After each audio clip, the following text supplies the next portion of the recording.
ating Panginoon. Amen? Para po sa salita ng Diyos, Mark chapter 2, Marcos, ang kabanata ay 2. Mark chapter 2. Amen? Meron pong kwento tungkol sa isang magsasaka na merong alagang parot na palakaibigan. Isang araw, nakita ng magsasaka ang napakaraming crow. Sa Tagalog, ito po ay isang uri ng ibon o uwak na nagtitipon sa kanyang bukirina.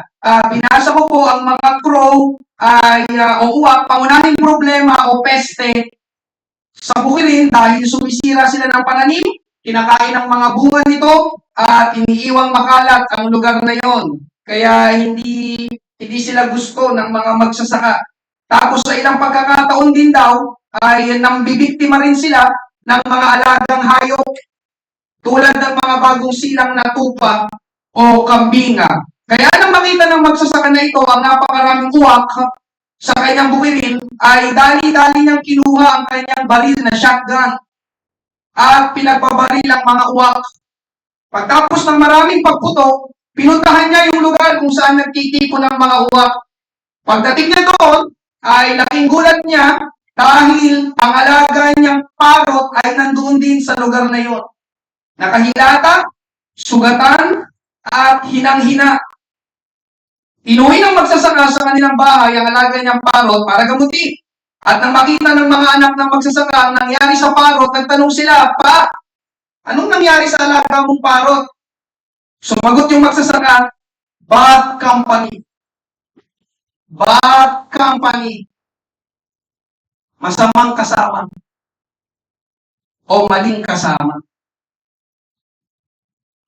Next week ay pasukan na. Tama ba ako? At excited na ang mga estudyante natin pumasok. Hindi na sila makatulog. Nagtatatalo na sila sa saya. Diba?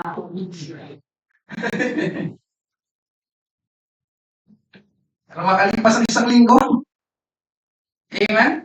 At dahil back to school na, marami na naman ulit kayong makakausap, makakasalamuha, at makakasamang katulad ninyo na estudyante.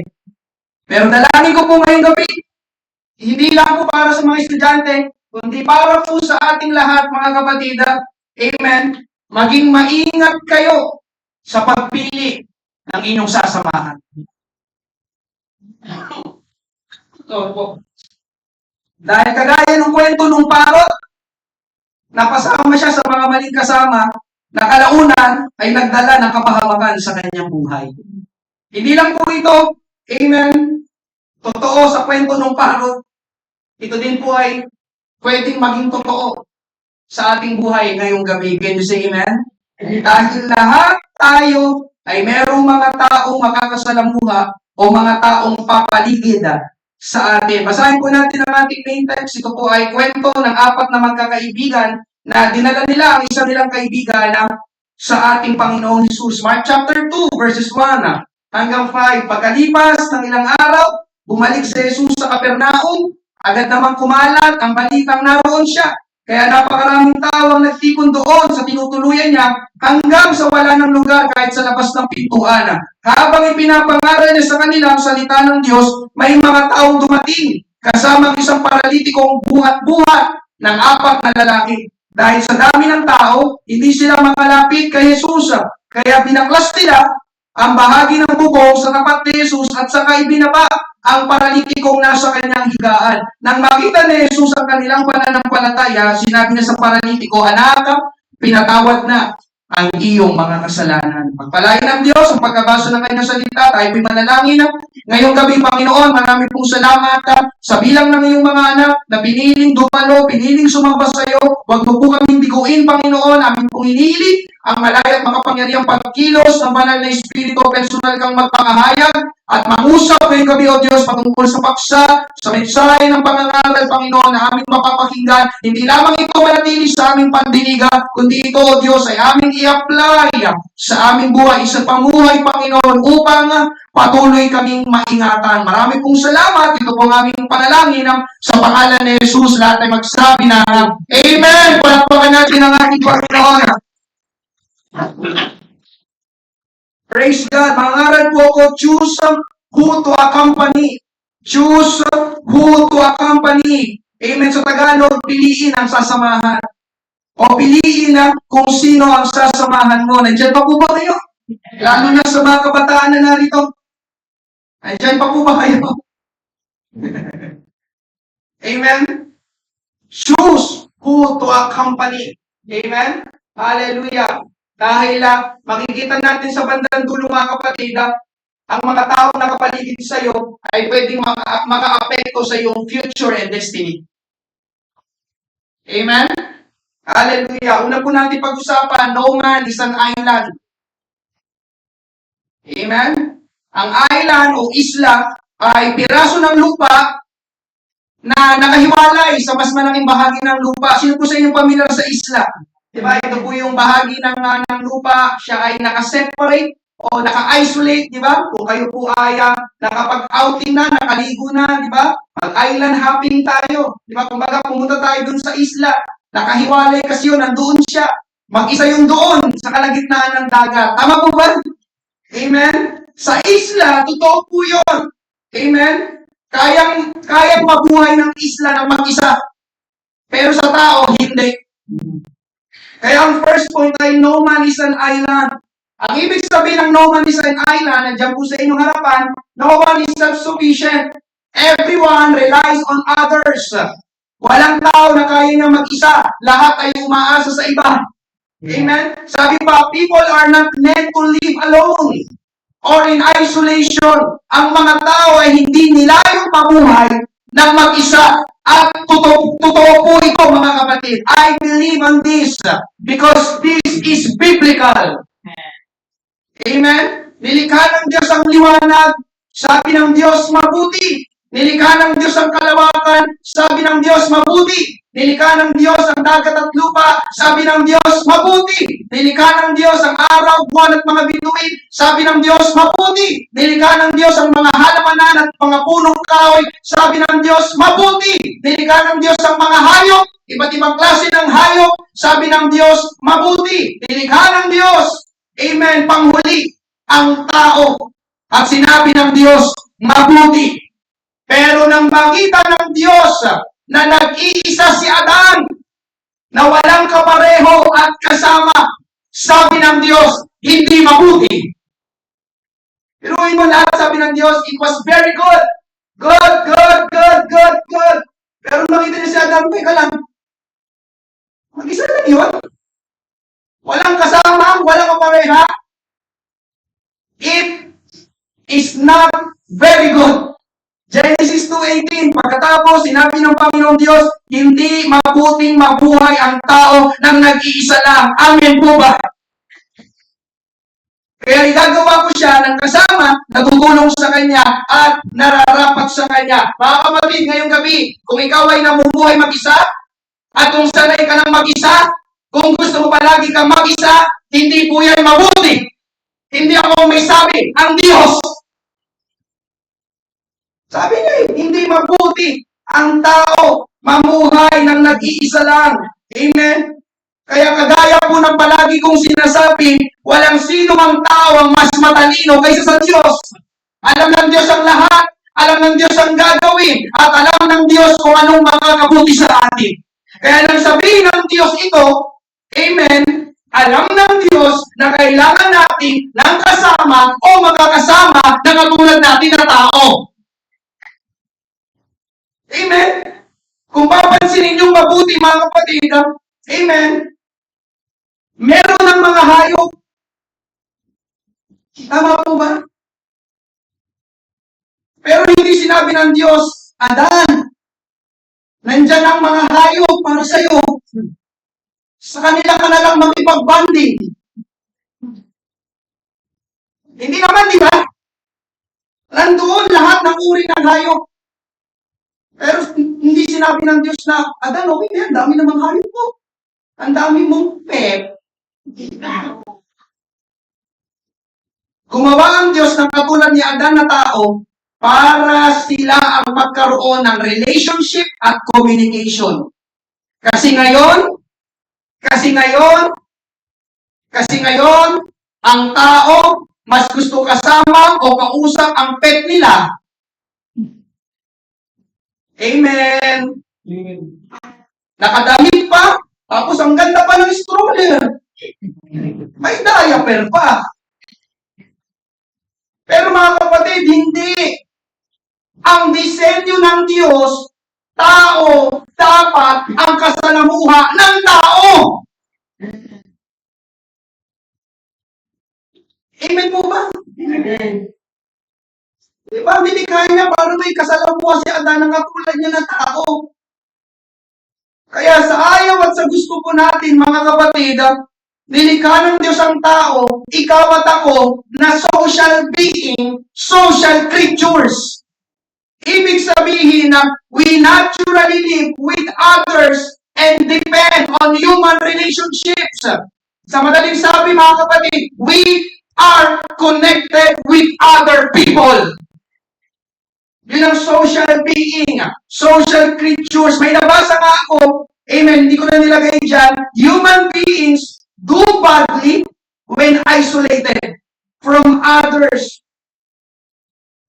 and need to be part of a community in order to thrive. Sa Tagalog, ang mga tao daw ay gumagawa ng hindi mabuti kapag nakahiwalay sila sa iba.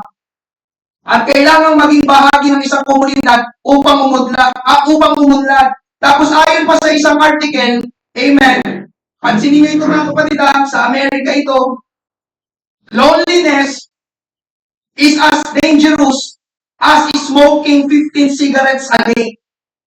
Ang loneliness daw, kalungkutan, ay kasing delikado ng paninigarilyo ng 15 sigarilyo sa isang araw. Medical research shows it raises the risk of heart disease by nearly 30%, stroke by over 30%, and increases the chances of depression. Totoo yun, kapag lagi ka mag-isa, lalo ka madedepress. Subukan mo magkulong lang sa kwarto, 1 linggo.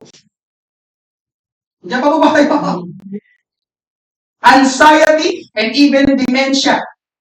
Amen? Ito daw ang kalimitang resulta kapag palaging nag-iisa at ayaw makipag-usap sa ibang tao. Bakit ganun, mga kapatid? Sapagkat hindi yon ang original na disenyo ng pagkalikha ng Diyos sa atin. Mga kapatid, amen, ito po ang pagkalikha sa atin na bubuhay tayo sa relationships. May pamilya tayo, tama po ba? Sino may tatay? Sino may nanay? Sino may anak? Sino may kapatid? Ang tawag dyan, family relationships. Amen? Sino may mga kaibigan? Ang tawag dyan, friendship. Amen? Tapos, kapag umibig na, ito na yung paborito nila. Amen? Pero manliligaw, magkakaroon ng nobyo, nobya, asawa, ang tawag naman doon ay romantic relationship. Amen? At meron din naman, yung hindi natin talagang lubusang kilala o ka-close, pero yung nakakasalamuha pa rin natin. Ang halimbawa nito, yung kapitbahay. Di ba? Meron na ba kayong nangyari sa inyo na ganito, yung nagkita kayo ng kapitbahay mo sa daan, tapos nagpatian o nagkawayan o nagtunguan kayo. Pero hanggang doon lang. Diba? Nagkasalubuhay sa palengke, kapitbahay mo siya. Alam mo kapitbahay mo siya. Pero hanggang doon lang. Tama po ba? Ang tawag naman doon ay acquaintance relationship. Amen? Ang punto ko po dito, mga kapatid, ay nabubuhay tayo sa relationships. Napapaligiran tayo ng mga tao. Konektado tayo sa ibang tao. At naniniwala po ako na yon ay pagpapala ng Panginoon. Kung hindi magandang idea na lumikha pa ang Diyos ng ibang tao, hindi na niya gagawin. Amen? Tapos tignan niyo pa, mga kapatid, may sinabi pa ang Diyos nang likhain niya ang tao. Genesis 1:27-28. Kaya't nilalang ng Diyos ang tao ayon sa kanyang sariling larawan. Ayon sa larawan ng Diyos, siya nilalang. Sila'y kanyang nilalang na lalaki at babae. Sila'y pinaspasan ng Diyos at sa kanila'y sinabi ng Diyos, kayo'y magkaroon ng mga anak at magpangarami. Punuin ninyo ang lupa at supilin ninyo ito. Mga kapatid, hindi sinabi ng Diyos, Adan at Eva, pakiusap, huwag na kayong magdagdag. Kahit kayong dalawa na lang ang tao, ayos na yan. Yun ba ang sinabi? Ang sabi ng Diyos, magkaroon kayo ng mga anak. Yun ba ang sabi? Yun ba ang utos ng Diyos? Ano yung magkaroon pa kayo ng mga anak? Yung kanilang magiging mga anak? Yun! Ibig sabihin, magkakaroon pa ng mga tao. Tama po ba? So, nilayon talaga ng Diyos na hindi lang nag-iisa ang tao at hindi maging lonely ang tao. Amen? Imaginin mo na lang mga kapatid, imaginin mo ito. Ikaw na lang mag-isa dito sa mundo. As in, ikaw na lang talaga. Sa tingin mo masaya idea. Sa tingin mo masaya yun.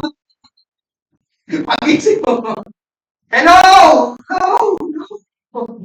Grabe ako na mag-isa. Imagine mo? Sa tingin mo masaya yun? Ako sa tingin ko hindi. Amen po ba? Kaya ang pagkakaroon ng relationship sa ibang tao ay blessing. Amen? Kaya alam niyo mga kapatid, para sa akin ha, ito para po sa akin ito.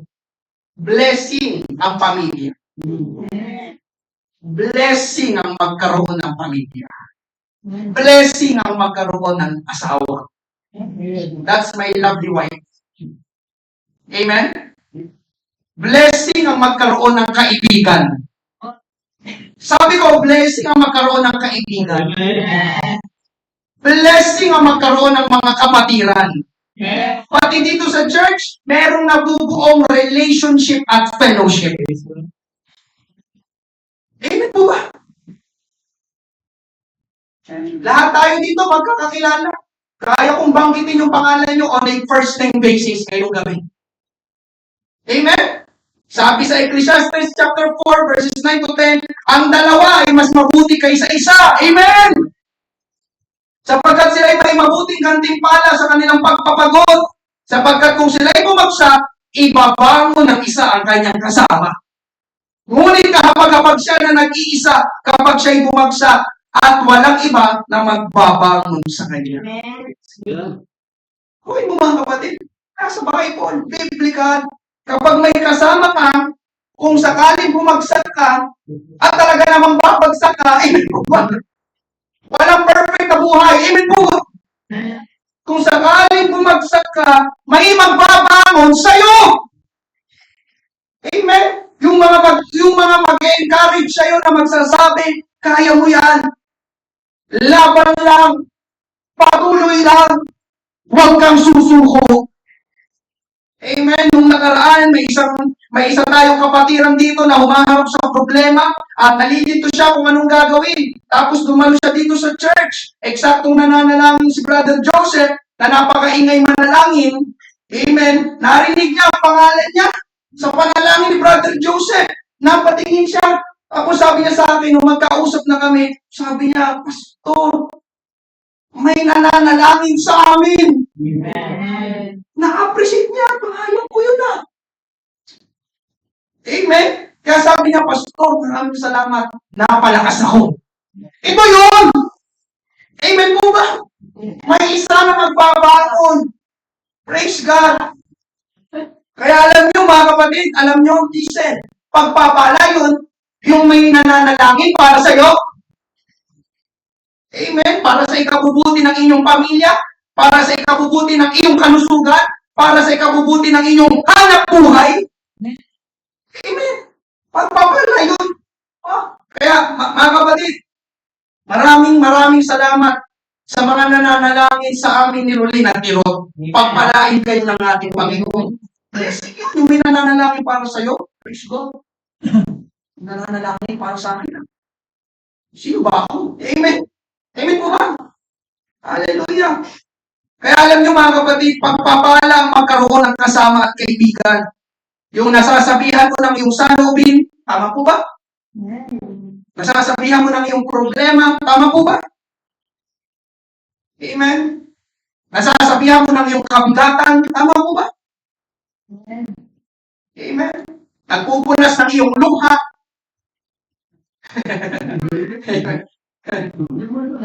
Amen. At hinihingian mo ng ulam.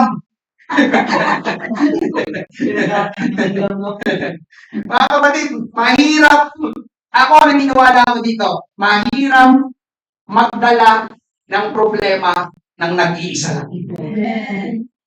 Lalo na kung mabigat na problema. Amen po ba? Amen? Sabi sa Proverbs 27:9, ang langis at pabango. Sino nagpabango ngayong gabi? Tatanong ko lang. Salamat. Sponsor na pabango. Ang langis at pabango ay gaya ng tapat na payo ng isang kaibigan na nagdudulot ng kaligayahan. Pero mo, amen, ang payo ng kaibigan nagdudulot ng kaligayahan. Sino sa inyo may kaibigan? Sino sa inyong masaya na ikaw ay may kaibigan? Sino malungkot? Amen. Kasi ang kaibigan, mga kapatid, nagdudulot ng kaligayahan. Amen mo ba? Katunayan niya. Amen. Marami sa inyo ang nandito sa church dahil sa inyong pamilya at kaibigan. Pwede ko bang makita ang kamay na ikaw ay nandito dahil inanyayahan ka ng iyong pamilya at kaibigan? Makita yung kamay. See? Amen po ba? Yun yung nagagawa ng relationship. Amen? Kaya lang mga kapatid, may problema. Pastor, hindi na natapos ang problema. Kaya mga kapatid, hanggang nabubuhay tayo, may problema. Amen po ba? Hindi na po mawawala yun. Mananampalataya ka, hindi ka mananampalataya, may problema. So anong point mo, Pastor? Hindi na baling may problema ka, basta ikaw ay mananampalataya, kahit mas mabuti na ikaw ay may problema, pero kasama mo ang Panginoon. Amen po ba? Praise God. Ito ang problema, mga kapatid, bumagsak ang tao sa kasalanan. Ang tao ay pinasok ng korupsyon. Pumasok ang kasamaan at kaliguan sa tao. Dahil sa kasalanan, naging baluktot ang pag-iisip ng tao. Amen po ba? Amen. Kagaya ng nangyayari ngayon sa ating bansa. Amen po ba? Kaya ibig sabihin, mga kapatid, anong ibig po sabihin, Pastor? Ito na, listen. Ito'y nakakalungkot. Pero ito talaga ang totoo. Hindi lahat ng tao ay dapat samahan. Diyan pa po ba kayo? Hoy, may nagbubulungan siya, may naman ko dyan. Hindi ako sinasali. Amen? Hindi lahat ng tao ay dapat samahan. Ang sabi ko, hindi lahat ng tao ay dapat samahan. Amen. Dito papasok yung ating second point. Choose who to accompany. Piliin ang sasamahan. Amen? Lalo na ngayong magpapasukan. Mga kabataan, tingin sa akin. Galing na ako dyan. Amen po ba? Ang daming pwedeng maging kasama at kaibigan, pero hindi lahat ay dapat samahan. Why? Because it will cost you everything. Even your faith, even your salvation, and even your destiny with God will cost you. Amen po ba? Katulad ng parod kanina. Bakit siya nandoon sa grupo ng mga uwak? Hindi naman siya uwak. Tama po ba? Kaya nagulat yung magsasaka. Bakit nandito to? Hindi ka naman dapat nandyan. Hindi ka dapat nakikisama dyan. Mga maninira ng pananim ito. Kaya tuloy nung bumaril na yung magsasaka, isa siya sa mga natamakan. Amen po ba? Sama kasi ng sama. Napahamak tuloy. Nandyan pa po ba kayo? Amen? Para po sa lahat. Ngayong gabi, mga kapatid, kailangan mong mamili. Kailangan mong mamili. Amen. Diyan pa po ba kayo? Bakit, Pastor? Dahil sabi ng Bible, merong masasamang kasama. 1 Corinthians 15:33, huwag kayong palilin lang sapagkat ang masasamang kasama ay nakakasira ng mabuting ugali. Tingnan niyo po ang sabi mga kapatid. Ang masasamang kasama, pinoint out ng Bible, meron talagang masasamang kasama. Ano to, aksidente lang? Hindi. Alam na lahat ng Diyos, ng salita ng Diyos. Amen? Tayo ay pinag-iingat sa kanila. Ang sabi sa unang bahagi, huwag kayong palilin lang o pagadaya. Ang pinupunto dyan, mga kapatid, ay dapat maging marunong tayo sa pagpili ng mga kasama. Bakit, Pastor? Because relationships, nandiyan yun sa inyong harapan, alter the course of a person's life. Sa Tagalog, pinabago ng mga relasyon ang takbo ng buhay ng isang tao. Meron ng kasabihan, sabihin mo sa akin kung sino ang palagi mo kasama at sasabihin ko naman sa iyo kung sino ka. Andiyan ba po ba kayo? Amen. Amen? Dahil kung sino ang lagi natin kasama at kausap, mga kapatid, ito ay proven. Malaki ang posibilidad na maging ganon din tayo. Na maging katulad nila tayo. Amen? Kaya ngayong gabi, mga kapatid, narito yung tatlo. Amen? Sino-sino ba ang mga hindi natin dapat samahan? Una, amen, those who are bad influences. Amen. Logic lang. Amen po ba? Kaya, simple ako. Awata pa ito, ito. Tinamay mo naman ako. 1 Corinthians 15:33 ulit, huwag kayong palilin lang sapagkat ang masasamang kasama ay nakakasira ng mabuting ugali. Amen. Dahil sila po ay masamang kasama, natural, ang kanilang magiging influence sa atin ay masama din. Amen. Kung ano ang puno, yun ang hindi ko na sinama dito, amen, may verse na gano'n. Ang puno ng mangga ay magbubunga ng mangga. Amen. Ang masamang puno ay masama ang magiging bunga.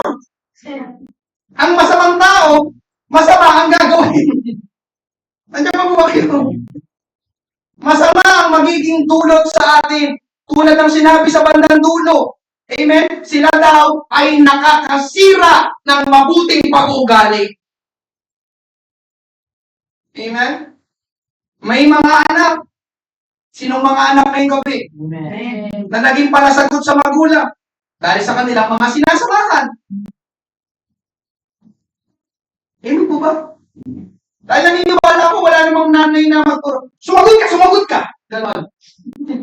Magugot na lang, sila po, sila yan. Sila po, no, solo. May mga tao na naging mangingino.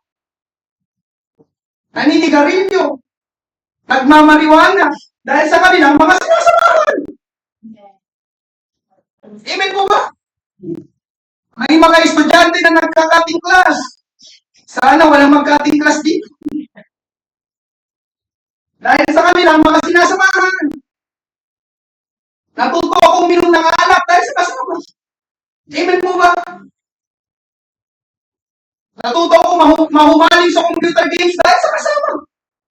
Kung sino ka lagi mong kasama, magiging ganun ka. Believe me, mga kapatid sa ating Panginoon. Halika na. Laro na tayo. Ha? Laro na naman. Kakalaro ng ating kahapon. Sila ay mga bad influence na hindi mabuti ang dulot sa atin. Ikalawa, mga kapatid, amen, those who only say flattery. Sa Tagalog ng flattery, pangbubola. Ito yung mga tao na sinasabi lang sa'yo ay pangbubola. May mga kakilala po ba kayong ganito? Alam nyo, delikado po yung ganon. Tandaan, ang totoong kaibigan ay sasabihin sa'yo ang totoo kahit masaktan ka pa. Alam mo ba kayo? Kaya kapag sinabihan kang ang pangit mo, ka magalit.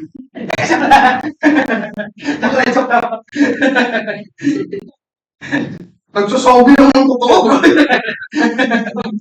Ay, di na lang. Wala po isang sagot siya. Di na lang po. Amen? Mga gwapo at magaganda ang mahuwatin dito. Amen? Di ba, Mark? Praise God. Hallelujah. Amen. Ang totoong kaibigan ay itatama ka, itutuwid ka, at sasawayin ka kapag mali na ang ginagawa mo. Yun ang totoong kaibigan. Proverbs 27:5-6, mas mabuti ang pagsaway na lantara kaysa sa pag-ibig na hindi ipinapaalam. Amen. Open rebuke is better than secret love. Kaya sa church, di ba? Puno ng rebuke. Diyan mo ba kayo? Sa akin, Bible. Ang masakit na pagsaway ng isang tunay na kaibigan ay may katuturan. Ngunit ang halik ng kaaway ay hindi makakasama. Alam mo yung halik ng kaaway, di ba? Doon, di ba? Kapag yung bansag na halik ni Judas, di ba? Mabait, di ba? Pero pag talikod mo, di ba? Diyan pa ba kayo? Sabi nga ng old Jewish proverb, a friend is one who warns you. Yan ang kaibigan. Nagbibigay ng babala. Amen? Ito daw ay lumang kasabihan o kawikaan ng mga Hudyo. A friend is one who warns you. Amen? Sasawayin ka, babalaan ka, bakit pastor? Dahil gusto nilang mapabuti ka. Mali ang ginagawa mo. Mali ang pinupuntahan mo. Teka lang, parang mali ata yung iniisip mo. Andiyan pa po ba kayo? May kwento sa Bible, hari sa Israel, ang pangalan niya si Haring Ahab, 1 Kings 22:4-8. Kaya tinanong ni Ahab si Jehoshaphat, sasama ka ba sa amin sa pakikipaglaban sa Ramoth Gilead? Sumagot si Jehoshaphat kay Haring Ahab ng Israel, handa akong sumama sa iyo at handa akong ipagamit sa iyo mga sundalo at mga kabayo ko. Ngunit, tanungin muna natin ang Panginoon kung anong sasabihin niya. Kaya ipinatawag ni Ahab ang mga propeta, 400 silang lahat, 400, at tinanong, dapat bang lusubin namin ang Ramoth Gilead o hindi? Sumagot sila, oo, pumunta kayo dahil pagtatagumpayin kayo ng Panginoon. Ngunit nagtanong si Jehoshaphat, wala na bang iba pang propeta ng Panginoon dito na mapagtatanungan natin? Sumagot si Haring Ahab kay Jehoshaphat, may isa pang maaari nating mapagtanungan, si Micaias, na anak ni Imla. Ngunit napopot ako sa kanya dahil wala siyang magandang propesiya tungkol sa akin kundi puro kasamaan. Sumagot si Jehoshaphat, hindi ka dapat magsalita ng ganyan. Si Haring Ahab po dito mga kapatid, ay siya po ay wicked king, sa mga hari, sa paningin ng Panginoon, masuwain, amen, sa harapan ng Panginoon, at dito, sila ay makikipagdigmaan. Amen? Kaya lang, sabi ni Haring Jehoshaphat, si Haring Jehoshaphat naman ay matuwid na hari. Sige, makipaglaban tayo sa kalaban natin, pero bago natin gawin yan, tanungin muna natin ang Panginoon. Amen? So, nagpatawag sila ng mga propeta. Amen? Ang ipinatawag ni Haring Ahab ay 400 na mga propeta. Tanungin natin sila kung lulusob ba tayo hindi. Sabi ng 400 na propeta na ito, sige, lumusob kayo. Pero itong si Haring Jehoshaphat, dahil na siya ay righteous king, may relasyon sa Panginoon, nadidesign na teka lang. Parang hindi maganda espiritu na itong mga propeta na ito para hindi sila nagsasabi ng totoo. Kaya tinanong niya si Haring Ahab, wala na bang iba pang propeta na mapagtatanungan natin? Sabi naman ni Haring Ahab, meron pa, isa na lang. Kaya lang yung propeta na yun, puro na lang pagsasaway yung sinasabi sa akin. Kaya ayaw niya. Amen? Kaya ayaw niyang ipatawag. Huwag yun. Grabe magsalita yun. Lagi akong pinagsasabihan. Amen? So may tao pa ng ganun mga kapatid. Ayaw niya na siya ay pinagsasabihan at sinasaway. Ito si Haring Ahab. Ang gusto niyo marinig ay puro magaganda lang tungkol sa kanya. May kakilala po ba kayong ganun? Ang pogi-pogi mo. Ang ganda-ganda mo. Ang bait-bait mo. Pautang ka. May kailangan pa. Amen? Kaya pala ang bait. Alam niyo mga kapatid, mag-ingat sa mga tao ang laging sinasabi ay maganda lang tungkol sa'yo. Nandiyan pa po ba kayo? Ang sabi ko, mag-ingat sa mga tao ang lagi lang sinasabi ay maganda tungkol sa'yo. Pakinggan mo ito.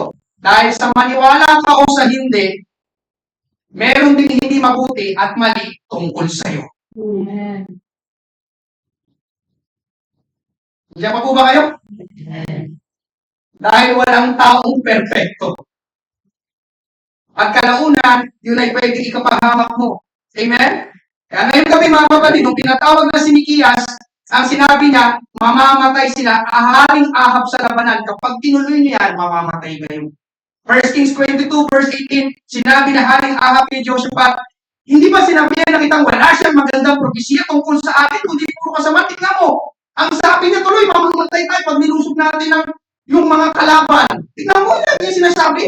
Puro na lang hindi magaganda. Pero alam niyo mga kapatid, yung sinasabi dito ni Propeta Mikayas, totoo. Masakit, pero totoo. Hindi magandang pakinggan, pero tama. Kaya nagalit si Haring Ahab. Pinakulong niya si Mikayas at tumuloy sila sa labanan. Alam niyo, resulta mga kapatid, namatay nga itong hari na ito, si Haring Ahab. Kasi gusto nila mapakinggan, puro magaganda, mabubuti lang. 1 Kings 22, 34-35, sinabi ni Haring Ahab sa nagdadala ng kanyang karwahe, ilayo mo ako dito sa labanan dahil nasugatan ako. Matindi ang labanan ng araw na iyon. At ang hari ng Israel ay nakasandal na lang sa kanyang karwahe na nakaharap sa mga Arameo. Dumaloy ang dugo niya sa karwahe at namatay siya kinahapon. Ito yung mga taong ayaw tumanggap ng correction. Nandiyan pa po ba kayo? Kaya mga kapatid, kapag tinatama ka ng kaibigan mo dahil mali ang ginagawa mo, makinig ka. Ang sabi ko, makinig ka. Lalo na kapag ang nagtatama na ay si pastor, makinig ka. Yun ang totoong kaibigan. Nagmamalasakit siya sa'yo. Amen? Hindi yung saan ka pupunta? Sa casino. Tapos sabi ng kaibigan mo, oh maganda yan, sige, tuloy mo, ingat ka. Malakto na lang. Layuan mo yung mga ganong kaibigan. Amen po ba?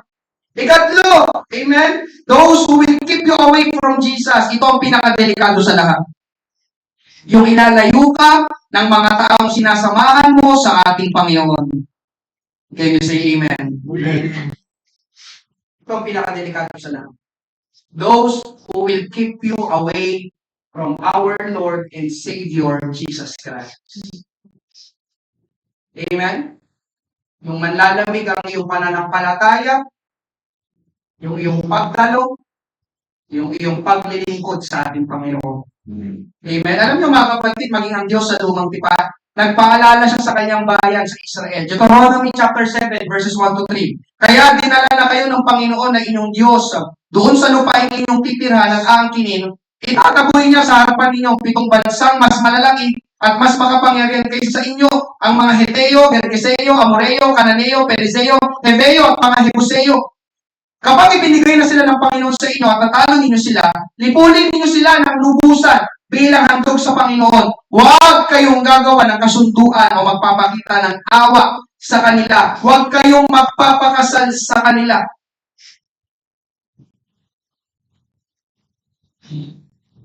Andiyan pa po ba kayo? At huwag din ninyong papayagan ng mga anak ninyo na maikasal sa kanila. Mga magulang. Andiyan pa po ba kayo? Amen? Nagpabala ang Diyos na huwag makiisa o makipagkaibigan sa mga bansang kalaban nila na sasakupin nila. At hindi lang makipagkaibigan, kundi mag-asawa sa kanila. Amen? Tignan nyo sabi, huwag kayong magpapakasal sa kanila. Kaya mga kapatid, pati, lalo na sa mga singles na narito, pati sa pagpili ng mapapangasawa, maging marunong at maingat. Andiyan pa po ba kayo? Dahil ang pag-aasawa, marriage is lifetime. Sabi ko, lifetime. Hindi yung kapag nagsawa ka, ayaw mo na. Hindi. Amen po ba? Pastor, bakit? Bakit maging marunong at pag-iingat? Ang sagot, nasa verse 4. Sapagkat ilalayo nila sa Panginoon ang inyong mga anak para paglingkuran ng ibang mga Diyos. Iba na. Hindi na daw si Jesus. Amen? Ang itim na Nazareno. Ang kapag nangyari ito. Di pa pala sa nasa. Ipapalasap ng Panginoon ang galit niya sa inyo at agad kayong manilipol. Amen. Meron dito illustration si Mark Twain.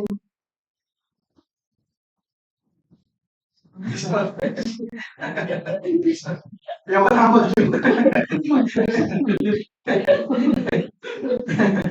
Si Mark Twain daw, pakinggan niyo ito mga kapatid, kilalang magaling na manunulat. Ewan ko, baka na-search na ito, Mark Twain, familiar nga sa akin pero hindi ko na siya sinearch.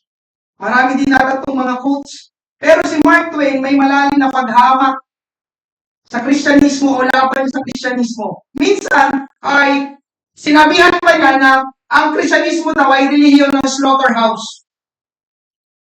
Ibig sabihin, yung slaughterhouse, yung, alam niyo katayan, slaughter, dahil daw sa atin, di ba? There's power in the blood. Kailangan ng dugo. Nandiyan ba kumakayo ko?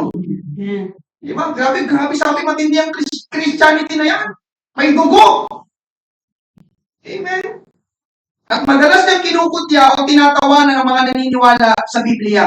Ngayon, nakilala niyang isang babae at talagang umibig siya dito. Ang pangalan ay si Olivia Langdon. Si Olivia Langdon ay galing sa Christian family. So habang sila ay nagliligawan, sinabi ni Mark Twain na kanyang kawalan ng pananampalataya. Pero, pinakasalan pa rin siya ni Olivia. So parang taliwas na. Pero pinakasalan pa rin siya ng babae.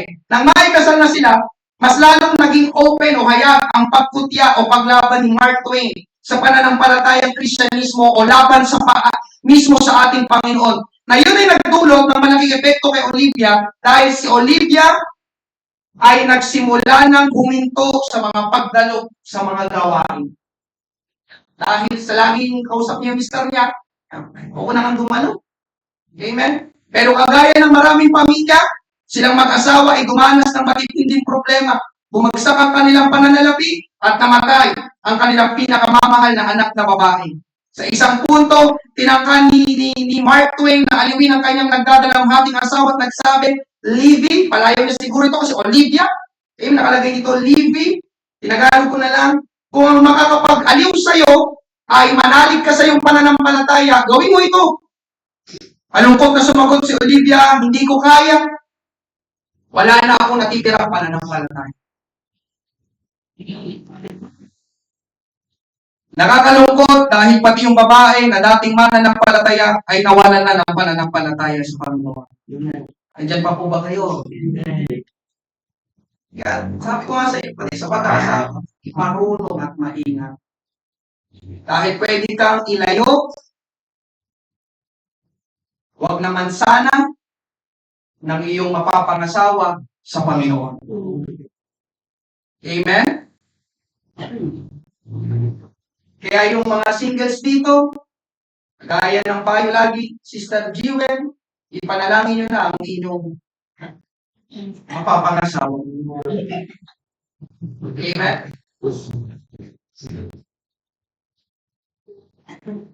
May mga nakita na ako noon, nag-aalab silang naglilingkod sa Panginoon. Nung mga binata at dalaga pa, totoo po ito. Pero nang magkaroon sila ng asawa, nagkaroon ng pamilya, yun na. Hindi na naglingkod sa Panginoon. Ito lang nakaraan, may pinakita sa akin si Rolyn sa Facebook. Yung isa naming kabatch sa Mandaluyong Church na active sa ministry, kasama ko sa drama ministry, sa music ministry. May nakita siyang picture, kasama yung mga katrabaho niya, tapos ang daming beer sa lamesa. Ito yun. Nakita ko sa nalungkot ako. Sabi ko, kabatch ko ito dati. Kasama kong nagdadrama sa church. Katunayan, anak pa siya ng pastor. Yes. Pati po yung mga anak po namin, hindi po exempted. Alam niyo po ba minsan, number one struggle ng mga pastor, yung mga anak nila. Hindi rin po kami perfect. Nandiyan pa po ba kayo? Karamihan sa mga pastor, ang struggle nila, mga anak. Dami kong kilalang pastor. Amen po ba? Kaya sa mga dalaga na narito, pwede ko pong marinig ang amen ng mga dalagita. Mga dalaga. Look, kumonti talaga. Pwede ko ba marinig yung amen ng mga dalaga? Amen. Pakinggan ninyo ito. Ang crucial stage. Crucial stage ka. Pakinggan niyo mga dalaga. Ang crucial stage ay yung ligawan. Maraming naliligaw sa ligawan. Kaya tama talaga yung termino ng mga Pilipino. Ligawan. Nagliligawan yung dalawa. Nagliligaw sila. Nililigaw ng isa yung isa. Amen po ba? Amen? Kaya ipanalangin ng mabuti, mga kapatid, ito pa rin po palagi ang payo ko. Mas mabuti pa rin kung ang iyong mapapangasawa, amen, pareho kayong mananampalataya at may personal na relasyon sa ating Panginoon. Amen. Tignan nyo mga kapatid, tignan nyo sa Bible ito galing. Sabay-sabay tayo 2 Corinthians 6:14-17. Huwag kayong makisama sa mga hindi mananampalataya. Ay, isa po na. Yun pa lang, isa po na eh. Andiyan pa po ba kayo? Hindi ako may sabi ang Bible. Huwag kayong makisama sa mga hindi. Sino mananampalataya ngayong gabi?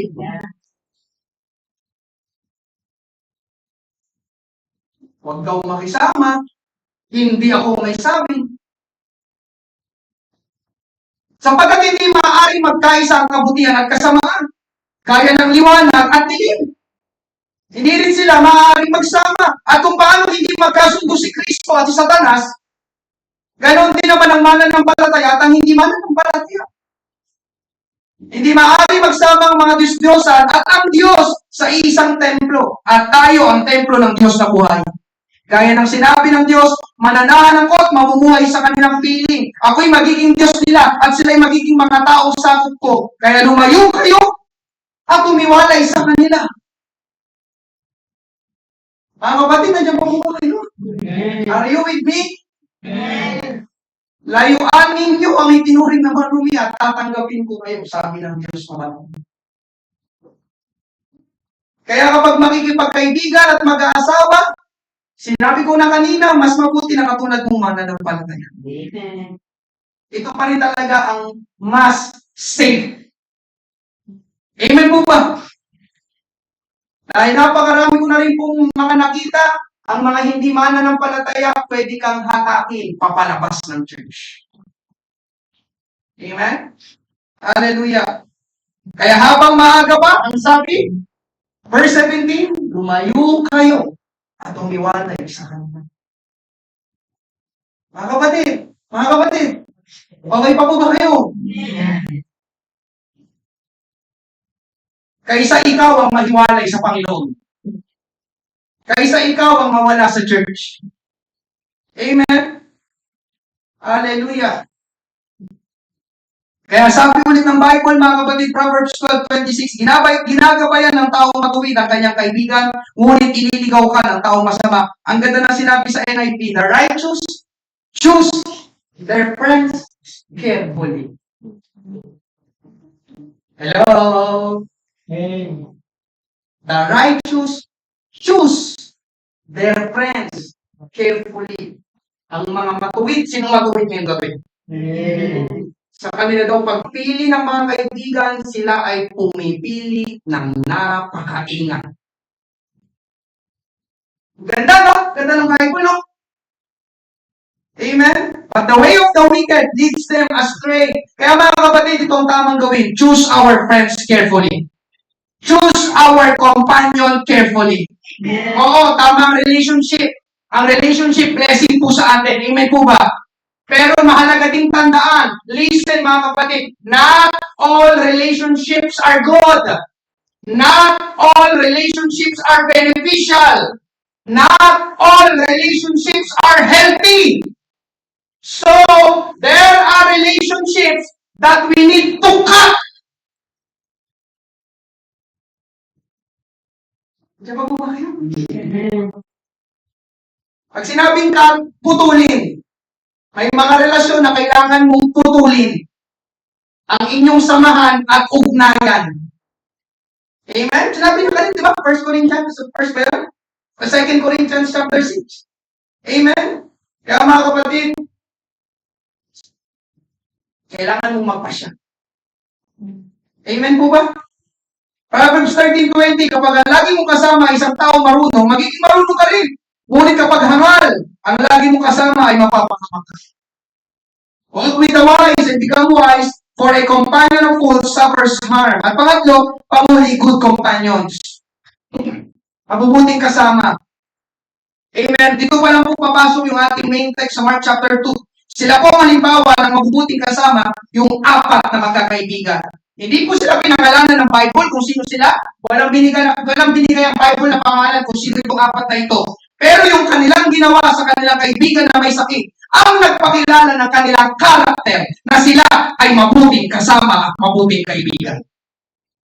At bawat isa sa atin ay dapat magkaroon ng kaibigan na kagaya nila. Una, good companions will stay by your side even when things are bad. Ang mabuting kasama ay nandyan pa rin kahit hindi na mabuti ang nangyayari. Mark chapter 2 verse 3. May mga taong dumating kasama ang isang paralitikong buhat-buhat ng apat na lalaki. So meron daw paralitikong lalaki na buhat-buhat ng apat na lalaki. Hindi ko po alam kung ano yung kwento ng lalaking ito, pero mga kapatid, ipagpalagay natin na itong paralitikong lalaki ay mayaman at maraming ari-arian. At dahil siya ay mayaman at maraming ari-arian, amen, pwedeng marami din siyang mga kaibigan. Pero nang siya ay magkasakit, siya ay na-paralyze, parang stroke, siya ay nahirapan ng gumalaw at kumilos. Sabi nga sa binasa natin, buhat-buhat na lang siya. At dahil hindi na siya makagalaw at makakilos, pwedeng hindi na siya nakapaghanap buhay o nakapagnegosyo. At dahil hindi na siya nakapaghanap buhay, unti-unting bumagsak ang kanyang pananalapi. At dahil nawawala na siya ng pera, unti-unti na rin nawawala ang kanyang mga kaibigan. At pwedeng itong apat lang ang natira sa kanyang tabi. Amen? May mga ganong tao po mga kapatid. Ang tawag po sa kanila ay fair weather friends. Kapag magandang panahon, kaibigan mo sila. Pero kapag hindi na magandang panahon, hindi mo na sila kaibigan. Amen? Mga kapatid, tandaan niyo po ito. May mga tao na nandyan sa buhay mo, hindi dahil kung sino ka, kundi dahil sa kung anong meron ka. Do you believe? Do you believe? At kapag nawala, yung meron ka, nawawala na rin sila. Gusto mo mapatunayan kung sino totoo mong kaibigan? Kapag dumating ka na sa point na double ka na. Wala. Tama. Nandiyan pa po ba kayo?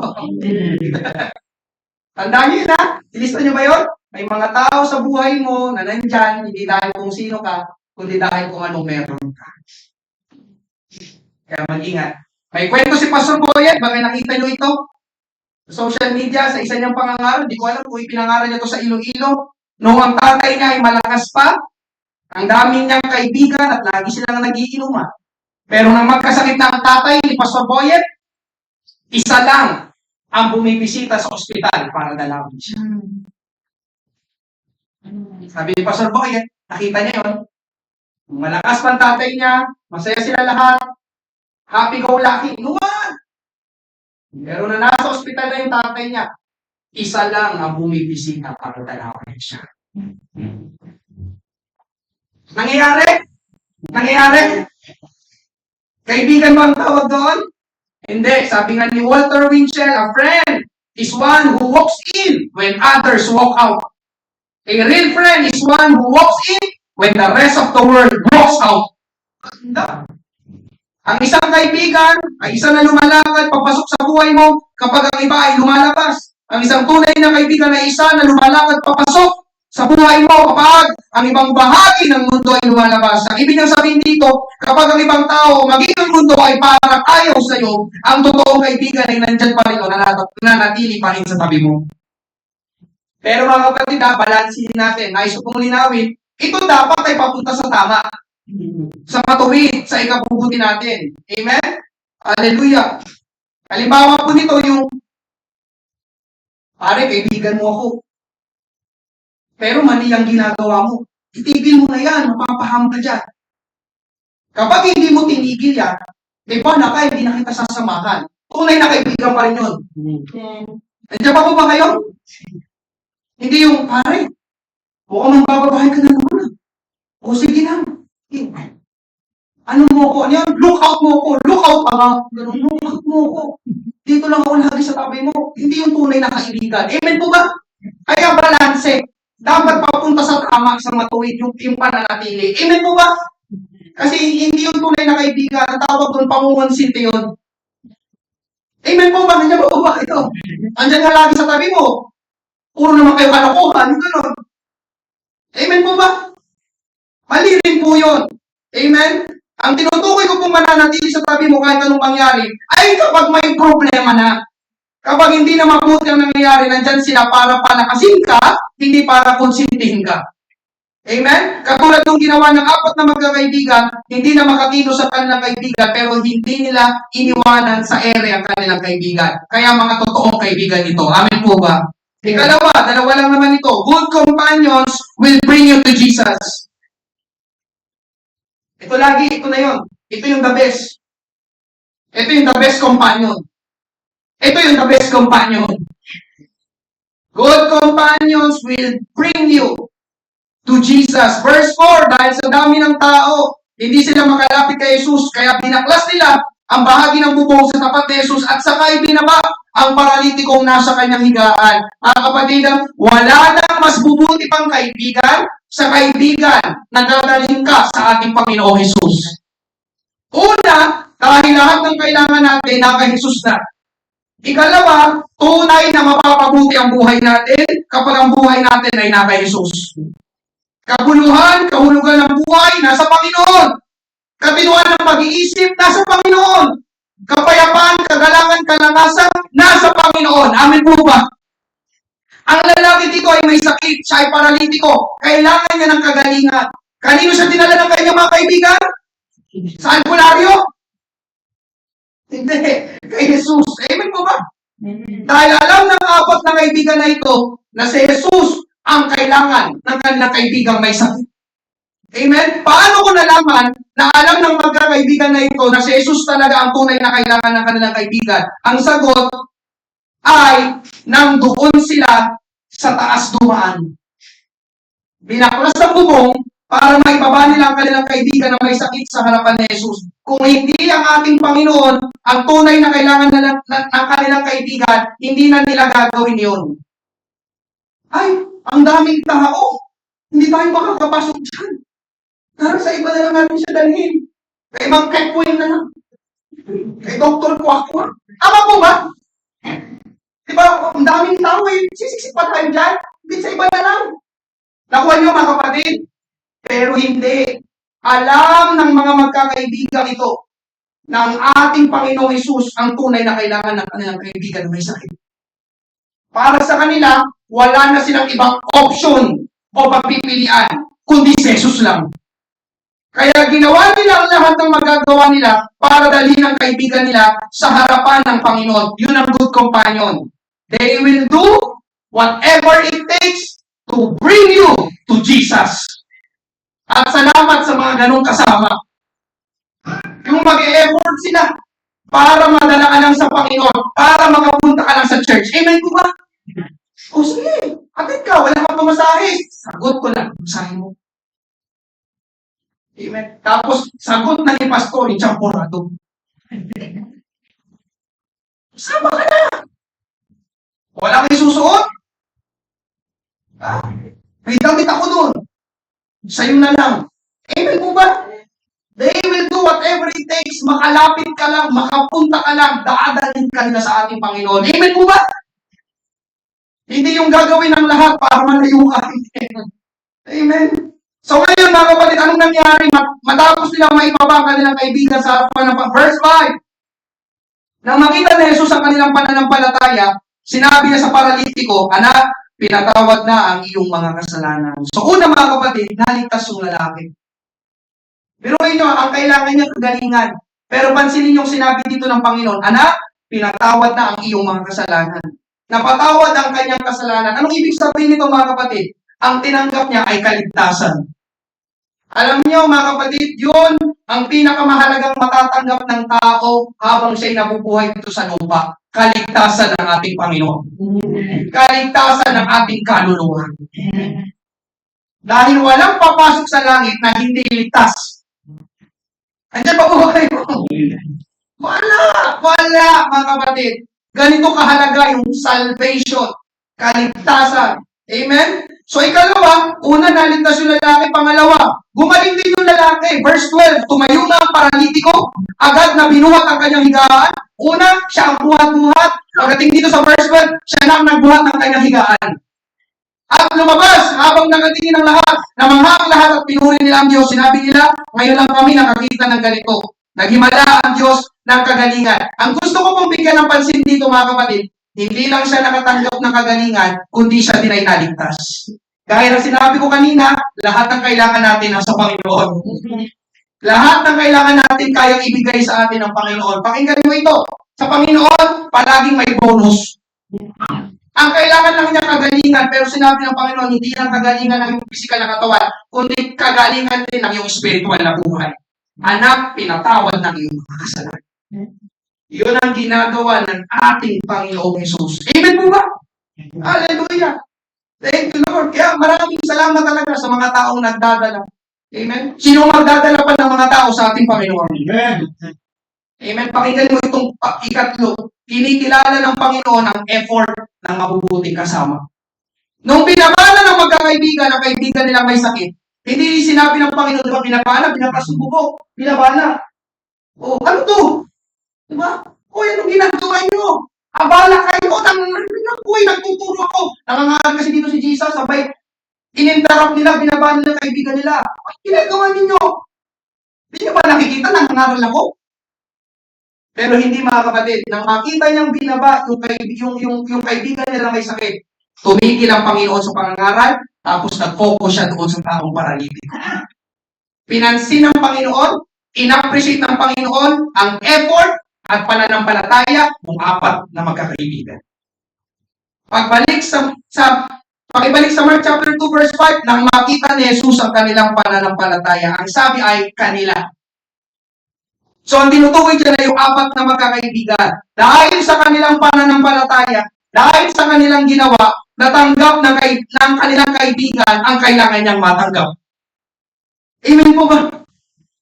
Kaya sa mga mabubuting kaibigan dito na nagdadala ng mga kakilala, kamag-anak, kaklase, katrabaho, amen, kaibigan sa Panginoon, your effort is never wasted in the sight of Jesus. Your effort is never wasted in the sight of Jesus. Kaya magdala ka pa ng mga kakilala at kaibigan mo sa Panginoon. Ang sabi ko, magdala ka pa ng mga kakilala at kaibigan mo sa Panginoon. Ganito ang gagawin ng Panginoong Jesus sa kanila. Kagaya ng ginawa sa iyo. Amen po ba? Hallelujah. So narito mga kapatid ang good companion. They will bring you to Jesus, or they will bring you closer to Jesus, or they will always point you to Jesus. Amen? Dadalhin ka kung saan ka mapapabuti. Amen? May picture po dyan. Sorry, ang sabi po dyan, hindi ko pala nalagay yung maliit. Nothing beats that one friend who brought you closer to Jesus. Wala nang mas tatalo pa sa kaibigan na dinala ka sa ating Panginoon. Sa ating pagtatapos, pinabasa po kong ganito. Last na po ito. Amen? Ang ganda. Kaya, kinuha ko. Amen? Pakinggan niyo po. Habang ikaw ay nagbabago para sa ikabubuti, hindi lahat ng tao ay maiintindihan na. May mga huhusga, magdududa, o iiwan ka dahil hindi na sila komportable sa bagong ikaw. Ngunit mayroon ding mga tao matutuwa at susuporta dahil nakikita nilang ikaw ay lumalago, nagiging matatag at umaangat sa buhay. Kaya mahalagang piliin ang tamang samahan. Hindi lahat ng kasama ay makakatulong sa iyong pag-unlad. Ang mabuting samahan ay nagtutulak sa iyo pataas Samantalang maling samahan ay humihila pababa. Piliin ang mga taong may mabuting impluensya, marunong sumuporta, at naglalapit sa iyo sa tama at sa Diyos. Kung nais mong lumago, huwag matakot mawalan ng mga taong ayaw sa pagbabago. Andiyan po ba kayo? Huwag ka daw matakot. Ayaw nila? Born again ka na? Di ka na umiinom? Di ka na naninigarilyo? Di ka na gumagawa ng kalokohan? Ayaw na nila sa'yo? Huwag kang matakot na mawala sila sa buhay. Mas mahalaga ang pag-unlad kaysa manatili para lang tanggapin ng iba. Piliin ang iyong bilog, yung circle. Gatawag na circle of friends. Piliin ang bilog ng may karunungan dahil ang tamang kasama ay susi sa magandang kinabukasan. Amen? Tignan niyo yung parot. Di ba? Napunta siya sa maling kasama. Kamuntik na siyang mamatay. Yung paralitiko, may kinalaman ang mga taong nakapaligid sa atin. Kung mapapabuti ka o mapapasama ka. Nandiyan pa po ba kayo? Kaya ngayong gabi, mga kapatid, choose your companion carefully. Choose who to accompany. Purihin natin ang ating Panginoon. Amen. Abang-baptize tayo. Praise God. Thank you, Lord. Meron po bang first time ngayong gabi? Hindi mo pa tinatanggap ang ating Panginoong Jesus. So, tamang pagkakataon, tanggapin mo siya bilang Panginoon at sariling tagapagligtas ng iyong buhay. Meron po ba ngayong gabi? Praise God. Kung wala, amen. Kung pinananawagan para sa lahat, lahat po tayo ay nabubuhay sa relationship. Paglabas mo dyan, amen, yung mga tao ka makakasalamuha sa inyong lugar, sa loob ng inyong tahanan, sa inyong trabaho, at maging sa inyong paaralan. Pero ngayong gabi, hallelujah, may kinalaman ang mga taong sinasamahan natin sa ating kinabukasan, sa ating future, sa ating destiny. Ang tanong ngayong gabi, amen, sila ba ay mabuting kasama o sila ay masamang kasama? Piliin mo ang mabuting kasama. Thank you, Lord. Tayo po'y mag-altar po. Bubuksan po natin ang ating altar. Humingi tayo ng karunungan sa ating Panginoon. Habang tayo ay umaawit. Praise God. Hallelujah.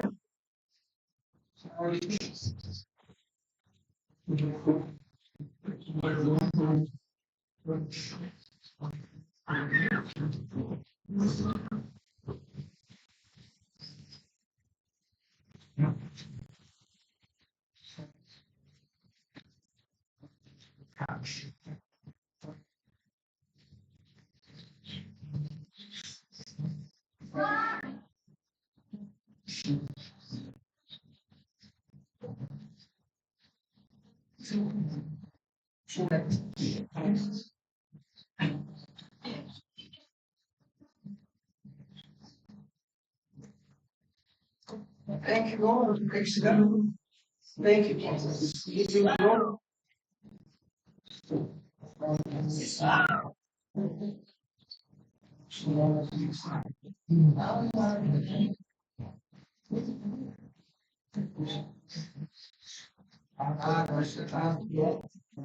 Lord, I pray, Panginoon Diyos, ang mga kapatid na ito, help them, Lord God. Hallelujah. In not choosing their companions, their friends, Lord God, their circles, Panginoon Diyos, kanilang mga kasama, katanungan, mas matagal nilang kasama, O Diyos, mas matagal nilang nakakasalamuha. Lord, help them, help us. Hallelujah. Saya ang aking nakalimsa. Likhain mo, Diyos, para sa atin na pusong dalisay ang aking nakalimsa.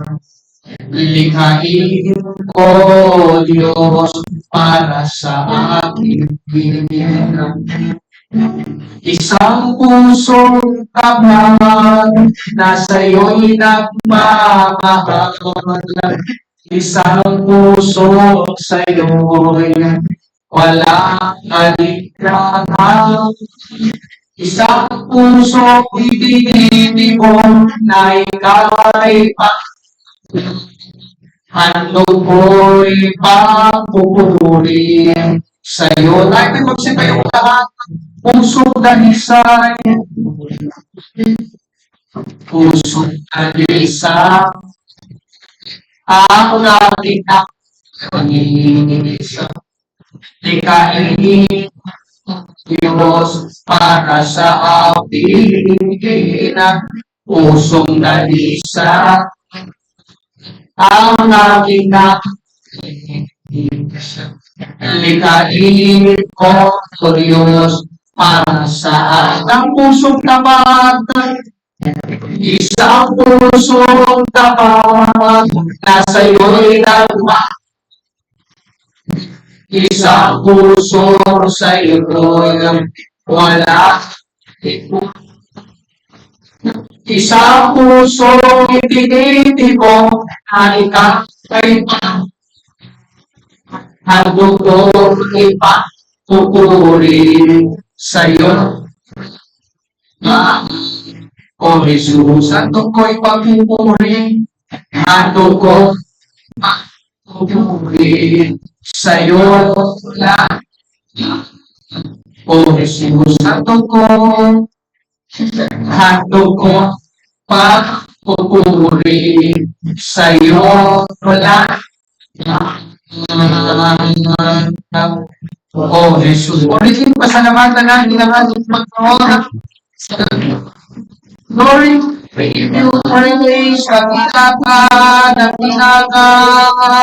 aking namang banal. We give you glory, we give you praise, dakilain ka, Panginoon Jesus. Praise your holy name, praise God, praise God, praise God. Thank you, Jesus. Hallelujah.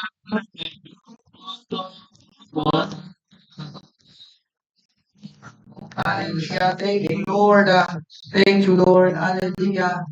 Praise God. Piliing mabuti ang mga taong ating sasamahan. Magtapos tayo sa panalangin, Papa Joseph. Thank Lord, Jesus, Panginoon, ang kamagpalan, sa lahat, hindi mo malapit sa iyo.